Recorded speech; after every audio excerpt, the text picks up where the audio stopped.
Hello the internet and welcome back to my channel. This video is about upgrading my RetroPC here, and I'm recording this additional intro after the project was completed as things didn't really go exactly as I planned. I was planning for a couple of hours to just do the upgrades, but it ended up taking more than 2 weeks. Everything went wrong, everything failed, and I ended up with more than 200 video files and more than 15 hours of footage. So putting this video together has been challenging. So this video is not gonna be boring, it's gonna be fun and interesting, so sit back, relax, and enjoy the show.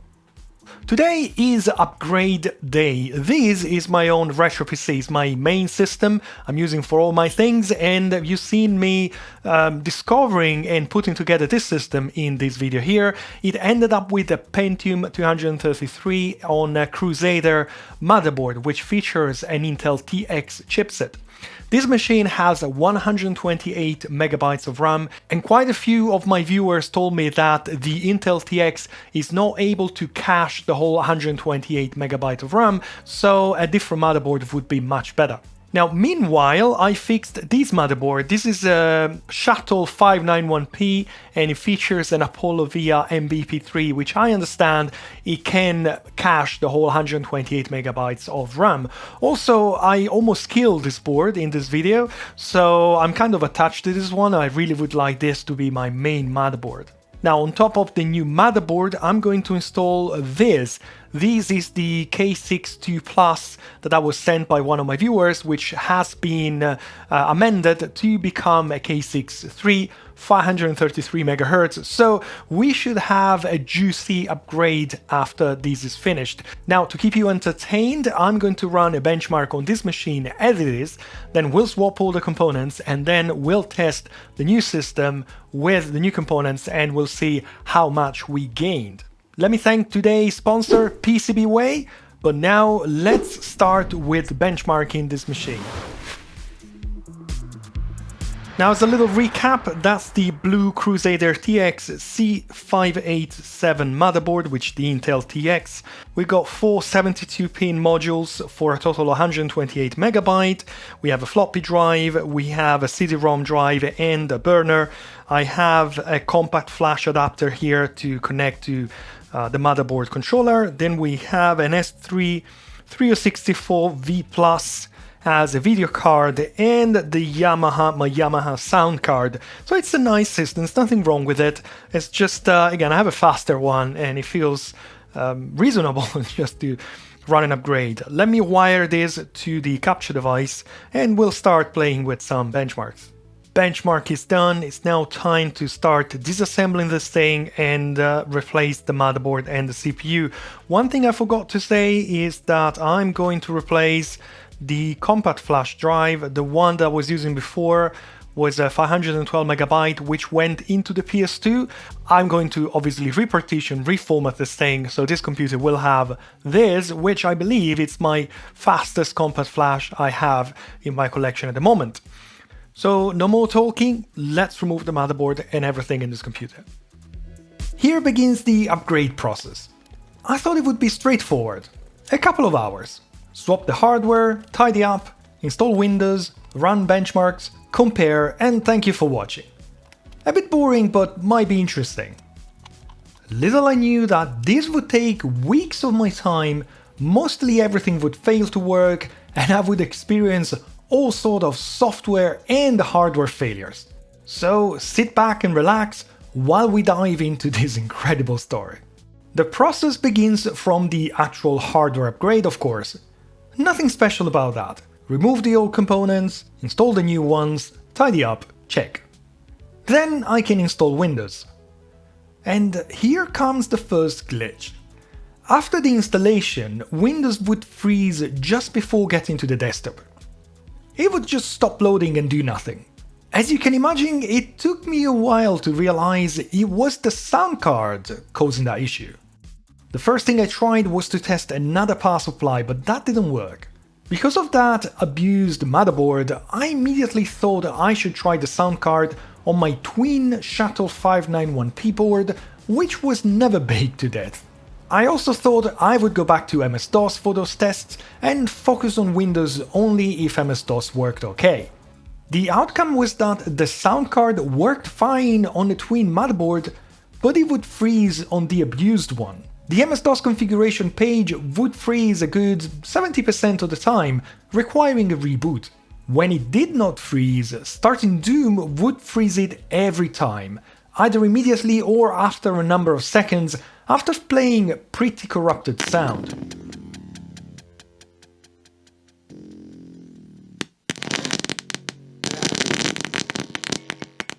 So the baked motherboard is not working correctly. But how come? I tested those ISO slots with a video card. I have footage to prove it. So what is the difference between a sound card and a video card? Well, it could be that the sound card is using DMA and the video card is not. I did try changing the DMA address, but it did not help. I tried that ISA video card again and it would still work fine. So it's weird. But before I deemed the board as unusable, I took a better look and I was shocked at what I found. This! How is this board even turning on with so many broken traces? I don't know, but it can't be a good thing, so I went ahead and fixed those traces. It's also kind of disappointing that I didn't notice this damage when I repaired the board previously, but hey, I'm not perfect. Traces are fixed and sound is tested again. Nope, still crashing. That is so weird.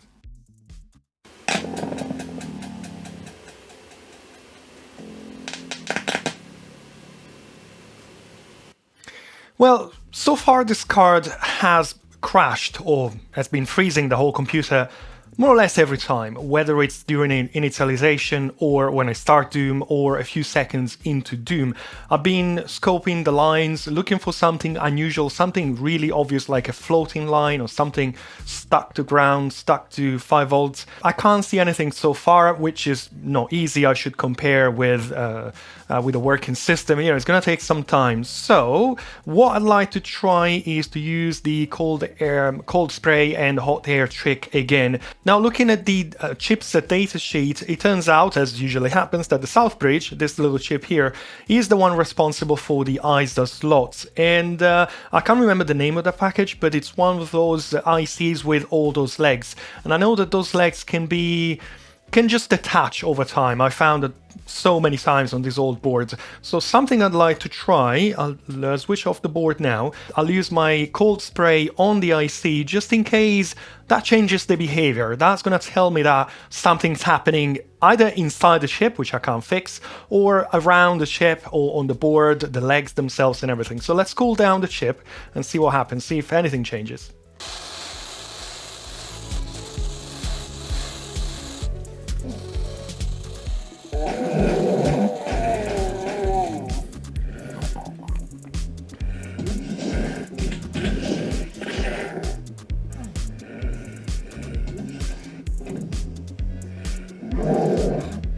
Right, so this is great news. Doom has been working for quite a long time. It never worked for so long.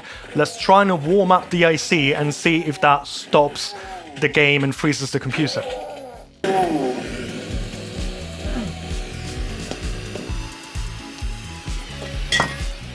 And Doom has frozen again. That is good news. I hope the damage is not inside the IC. I guess it's time to place the motherboard under the microscope and inspect all those 1,000 little legs and check the solder joints. None of the legs of the Southbridge seem to be detached, so I could only think of reflowing the whole thing. After all, this very motherboard came into my hands before of a detached leg, so hopefully this will fix the sound issue as well.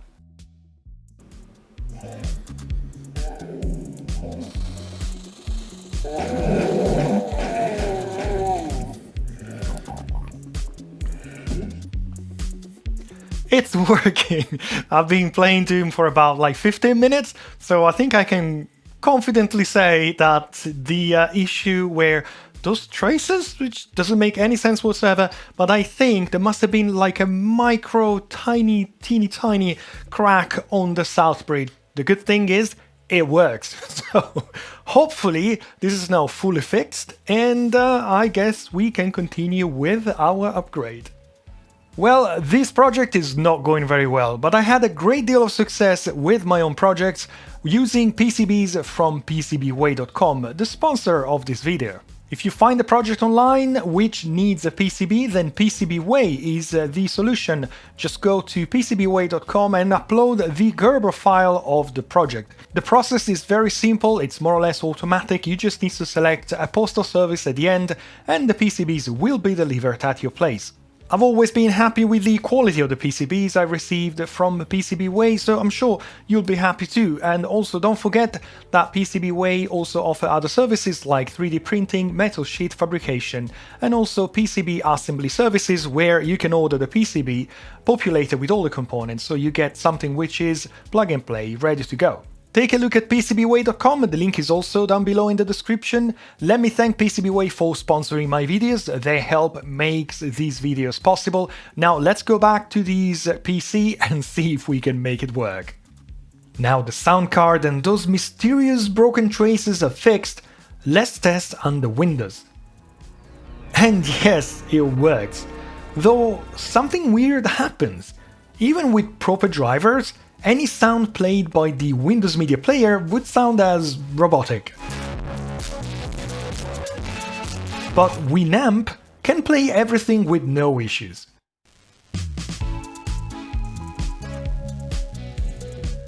This didn't seem right, but let's ignore this for now. Another little red flag is that the same Windows installation on the twin motherboard, but using a different CPU and probably RAM, it's difficult to recall all the events, can play sound properly even with Windows Media Player. But let's continue with this task for the time being. The first thing I need to address is the RAM. I realized the shuttle has only two 72-pin slots, so I cannot use all the 4 RAM modules to get to 128MB of total RAM. Those are slow modules anyways, so I went ahead and purchased some PC133 RAM modules of a random manufacturer. This should also give the system some speed boost. I also decided to go ahead and give the PC a 3D video card, a GeForce 2 MX400. Nothing fancy, but it'll do. This is also my first vintage 3D video card. This is when things got a bit crazy. I started seeing random unrecoverable errors during Windows 98 installation. That cannot be right. It's the RAM! I can hear you screaming. Well, I did test the RAM when I got it and it passed several RAM tests, so I was sure that it wasn't a RAM issue. It took me a while to realize that the errors would only happen on my 16GB compact flash and not my 8GB one. At least this is what I think was happening. I tested the compact flash cards under Windows 10 using hard disk Sentinel and they all checked out okay. And yes, those are good compact flashes, I did test them to make sure they weren't a fake larger capacity. While I was trying to install Windows 98 on the 16GB compact flash, the installation stopped with errors, and at reboot, the whole file system was gone. After many hours and many tests, I thought I found the issue, the IDE cable. I replaced it and now my 16GB compact flash can successfully install Windows as well. So I thought. One thing that is worth mentioning now is that this system would sometimes fail to post. RAM required to be reseated way too often, and very often the system would enter a reboot loop when restarting the PC, requiring a hard reboot to clear. But let's ignore those further red flags for now and continue. Windows is running, time to install my new 3D video card. So exciting. Drivers are installed, let's run some 3D tests. Let's go for 3D Mark 2000. Oh, it gives me an error. What about Unreal Tournament? In 2291, in an attempt to control violence among deep space miners, the New Earth government legalized no-holds-barred fighting. The Angry Mining Corporation working with... what is this mess? Well, I blame the sound card, but it would do the same even with no sound card being installed. At this point, I blame the video card. I tried several software able to test its video RAM, but there wasn't much available which would work, and those which kinda worked did not show issues. I was suggested it could be a weak 3.3 volts rail. I'm using an AT power supply which lacks the 3.3 volt output, and most 3.3 volt regulators on those motherboards were known for being weak. But let's move everything to the twin motherboard and see if it works in there. Great, now the board doesn't post anymore. And here we have our first casualty. It turns out that one of the memory modules died. Yes, the one which passed 3 mem tests. It works when warmed up and stops when cooled down, so definitely a goner. I also tried reflowing all the memory ACs, but this module is definitely dead. Let's move back to 72-pin RAM and test again. Oh well, it still does the same thing, so there is something else going on here. At some point, Windows just showed a black screen. I couldn't get in anymore. I even tried with 2 video cards, my 2D PCI one and the DMX 400. I managed to get Windows running again, but I had the same errors when running 3D. Unfortunately, at that time, this was my only AGP system, so I couldn't test the video card on another board, besides the identical 591p. So I decided that my MX400 was faulty and ordered an FX 5200 video card. And here it is! This should be even faster. The first time I tried to power up the system with the FX 5200 in it is not promising though. But eventually the motherboard posts and boots. I don't know what happened there. Let's go through the pain of updating Windows 98 drivers to the latest version and test. And it still does not work. How come? Meanwhile, I was explained that Nvidia drivers back then could be very bad, and I was recommended to downgrade from the latest 80 version to the more reliable 4.35. After going through the usual Windows 98 error screens, I tried again, but I got the same error from 3D Mark, and Unreal Tournament also was all messed up as usual. However, this time I also tried the software rendered mode, and I got this very long page full of errors. Also, just going into the video settings page of Windows causes an error. So it looks like there is something seriously wrong with this system. At this point I learned that the VIA Apollo MBP3 is a bit renowned for being flaky. Some useful pointers were not to use AGP in turbo mode, or 2x, and to disable spread spectrum in the BIOS, which I did with no improvements. As you can imagine, I was clutching at straws. The twin board was permanently on my desk being used to confirm things, but nothing seemed to be working on either boards. Bear in mind that the twin boards is running with a different CPU, by the way. Issues were never ending. I was testing a different Windows 98 install on the twin board, on a different compact flash. I looked away for a moment, and when I looked at the monitor back, there was a black screen. Once restarted, I tried opening the video settings and immediately got this error message. But maybe there is a plot twist now. I realized that the jumpers which I used to set the speed of the 168-pin RAM were set incorrectly. They were a mixture of 66 MHz and 100 MHz. Again, that cannot be right. I changed them and turned on the PC full of hope, but nothing changed. I decided to try the system with a PCI 2D card, and this time Unreal Tournament worked fine in software rendering mode. So, are both my video cards at fault here? What can I do now? Without a working system where to test things, it's so frustrating. I have an idea. Let's try Windows XP.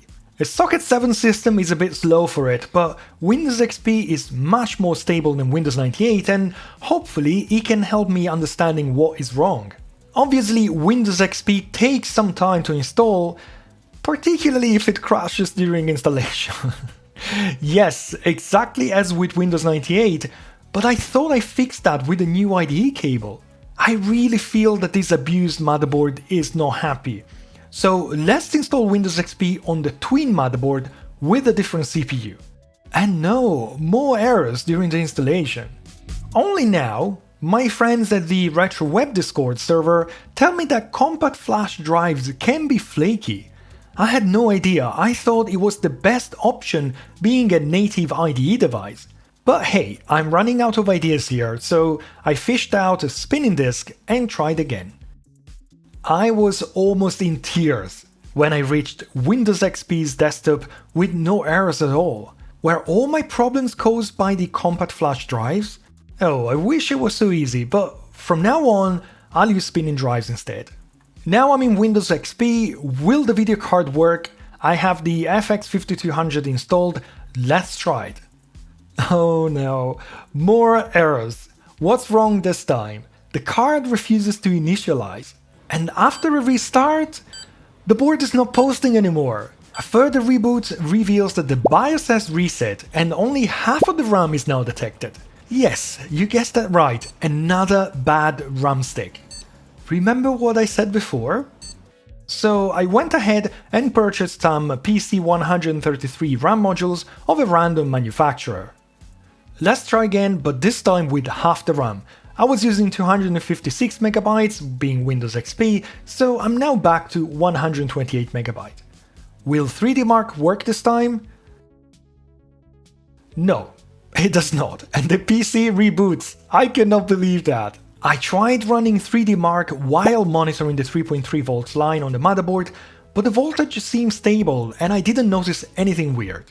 That failing RAM is concerning though. It turns out that even my good 168-pin RAM modules would only produce video artifacts on a Socket 7 Intel board. So maybe the RAM has always been flaky and caused all my issues? But it passed mem test. Well, let's go back to 72-pin RAM then. It's slow but reliable. And no, 3D Mark still reboots the system. However, Unreal Tournament does work, even though very slowly. I am super confused now. At this point, I thought I would try Windows 98 again, but this time on the spinning hard drive. The installation worked and I noticed something unusual. The sound worked with default drivers and even with Windows Media Player.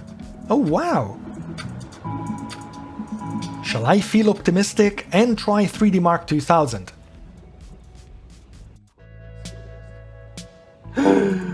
Whoa! It works! And it works! Wow, this is the first time it works on this system. What about Unreal Tournament? In an attempt to control violence among Deep Space Nine.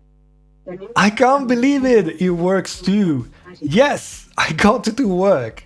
Great! I'm not sure how, but we fixed it. It's time to put everything back into its case. Power up and...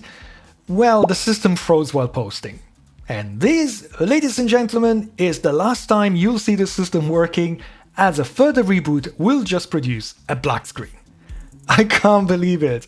I got that working and it's broken again! So everything went back out of the case and I started testing things again.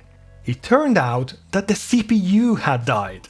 The modded K62 Plus to become a K63 is now history. I even tried removing the mod, as someone suggested that some of those CPUs were really never intended to be a K63, but nothing. It's dead for good. I can see a glimpse of activity sometimes, but it doesn't do much. So where do we go from here? Well, my next fastest CPU I have is the K62-500, so I'll use this one. This is not a modded CPU. Also, allow me to continue with the twin good motherboard from now on. Even though I'm not sure the motherboard has anything to do with all these issues. But it's really taking forever, and I'd love to see the end of this project, so let's remove all possible variables. The PC is reassembled with the twin board and the K62-500. The FX 5200 gets a new thermal paste, as the existing one had become some white powder.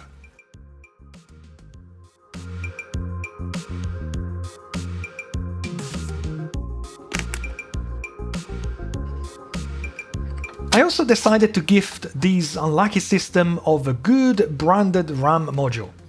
I purchased this 256 PC133 module, but the system only sees half of it. My bad, the board only supports 128 MB modules maximum, so another module is on its way. I also went ahead and wired the fan to the dedicated fan socket, but it turned out to be too noisy, so I used a 60mm Noctua fan I had laying around. It's a 5V fan though, so I used a buck converter to adjust the voltage. I think it looks cool, what do you think? Using some of my existing RAM confirms that the system is still working with 3D, so finger crossed.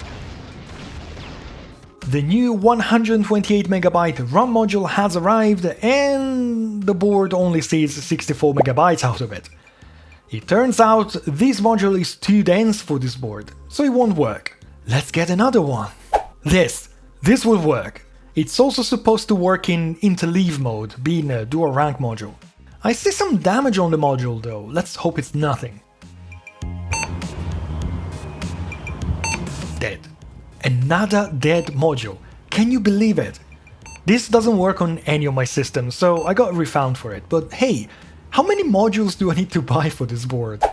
Another module has arrived. Hyundai, dual rank. Finger crossed. Wow, it works!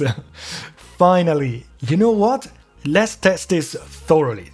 Do you think that 11 passes of memtest could be enough? I also feel I can push my luck now.